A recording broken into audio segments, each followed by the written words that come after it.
So I already showed Kevin Conroy some love, it's time to show Mark Hamill some love. You can't do Batman without doing the Joker. So obviously Mark Hamill's biggest influence on the DCAU is voicing the Joker. He is the Joker to so many people like Kevin Conroy is Batman to so many people. Kevin Conroy is my Batman, Mark Hamill is my Joker. Hamill just does a great job of making the Joker his own. This is his version of the Joker. And for so many people, this is their definitive version of the Joker. I'd say just about every take on the Joker from an actor is unique and different from other takes on the character. Unless you're copying Hamill. Troy Baker. I love Troy Baker. I like his voice as the Joker. I think he does phenomenal, but it's a Mark Hamill impression. And I mean, if you're gonna do an impression of someone, Mark Hamill is the guy. I'm not going to complain if you take inspiration from one of the most personalized, inspired, and iconic Joker voices ever. But yeah, Hamill's take on the Joker is by far my favorite version of the character. Everything from the voice to the laugh. He has a lot to thank when it comes to the writing, but what Hamill did with his voice, making the Joker so lively, demented, twisted, yet comedic, is insanely impressive. And as you see in Batman Beyond Return of the Joker, and you continue to see in, say, the Arkham games, or even later movies that Hamill voiced in, he is able to take the Joker's voice and change it tonally. His voice in Batman Beyond Return of the Joker is darker than it is in most episodes of Batman the Animated Series, because that's what the movie called for. Speaking of Return of the Joker, Hamill also voices Jordan Price in that movie. Obviously intentional, Jordan Price is the red herring of that movie, and outside of that he doesn't have a ton to do in the film, so this is a pretty minor role for Hamill. Also, he voices in the Batman Beyond episode Out of the Past, he voices Carter, who is basically just a henchman in the episode, and I don't want to say anything else about this episode because it's a damn good episode, and if you haven't seen it, you really should.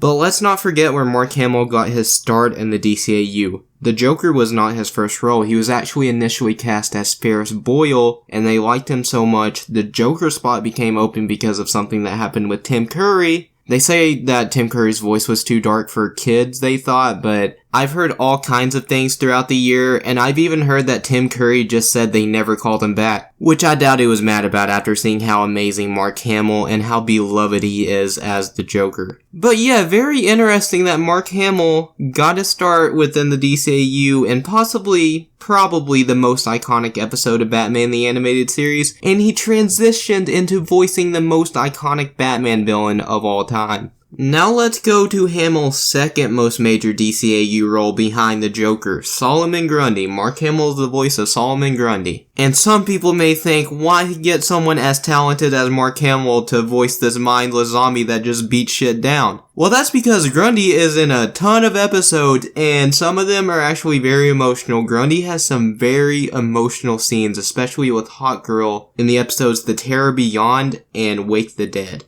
Just the fact that he voices the Joker and Solomon Grundy, those two characters are completely different in basically every way possible, not just their voice, just how they are as a character. That is so insanely impressive, and this is one of the reasons I think voice acting gets overlooked way too much. That takes so much talent to do, and it deserves proper credit. But finally, getting into his final role, the Trickster in the episode Flash and Substance of JLU. Of course, if the Trickster showed up, it had to be Mark Hamill. Mark Hamill is the only person that's ever played the Trickster. The real Trickster, not like the son of the Trickster or whatever that shit is in the Flash. I actually like the Flash, I'm not shitting on the Flash, guys. So I got off on a couple rants, but Mark Hamill's DCAU resume and just voice acting resume is insanely impressive. He is an extremely incredible voice actor. Mark Hamill has so much talent, and that is showcased in all of his roles, minor or major. So next time I may change it up and do one on a writer or a producer instead of a voice actor. There's going to be a lot of episodes on voice actors as long as I keep this going. I'm hoping you guys are enjoying. If you are, leave a like, share, subscribe, all that. Comment down below what you thought. What do you think of Mark Hamill? How amazing do you think he is? Thank you so much for watching. I will see you guys next time.